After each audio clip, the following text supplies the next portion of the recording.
أعوذ بالله من الشيطان الرجيم. إن الذين جاءوا بالإفك عصبة منكم لا تحسبوه شرا لكم بل هو خير لكم لكل امرئ منهم ما اكتسب من الإثم والذي تولى كبره منهم له عذاب عظيم.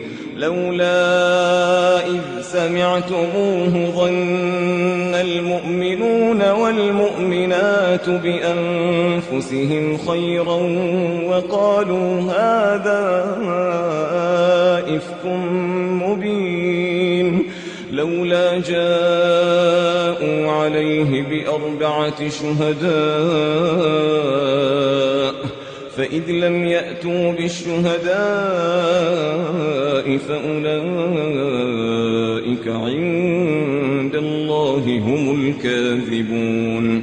ولولا فضل الله عليكم ورحمته في الدنيا والآخرة لمسكم فيما أفضتم فيه عذاب عظيم. إذ تلقونه بألسنتكم وتقولون بأفواهكم ما ليس لكم به علم وتحسبونه هينا وهو عند الله عظيم.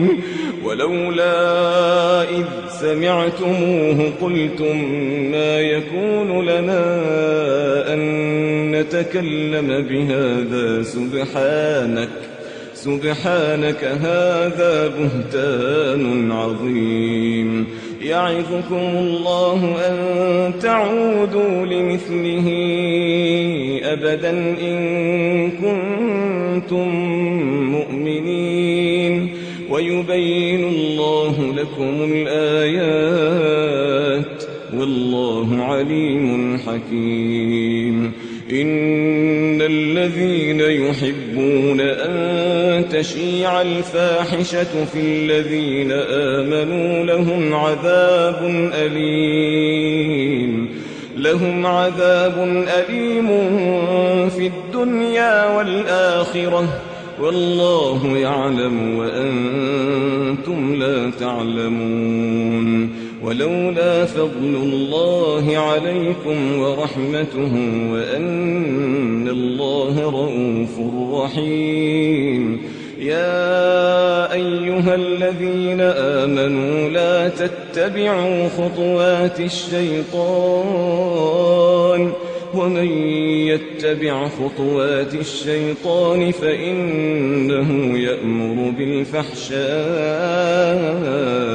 والمنكر. ولولا فضل الله عليكم ورحمته ما زكى منكم من أحد أبدا ولكن الله يزكي من يشاء والله سميع عليم. TV قرآن